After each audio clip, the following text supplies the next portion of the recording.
ছোট্ট এই দোয়াটি যদি কোনো ব্যক্তি প্রতিদিন একবার করে পাঠ করতে পারে, ওই দিন সে ইচ্ছা করলেও কোনো পাপ করতে পারবে না। মানে পাপ করার ক্ষমতা সে হারিয়ে ফেলে, শয়তান তার কাছ থেকে অনেক দূরে চলে যায়।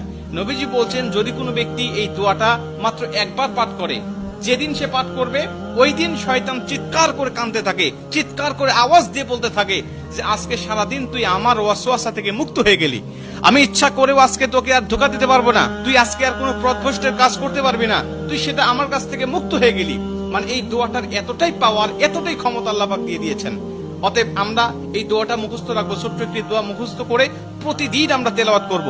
আমরা কিন্তু অনেকেই আছি পাপ ছাড়তে চাই, কিন্তু আমরা এমন কিছু দেখি বা এমন কিছুর সম্মুখীন আমরা হয়ে যাই, ওটা দেখার পরে আমরা নিজের উপরে নিজের কন্ট্রোলটা হারিয়ে ফেলি, তখন আমরা পাপ করতে বাধ্য হই বা পাপ শয়তান আমাদেরকে করিয়ে ফেলে।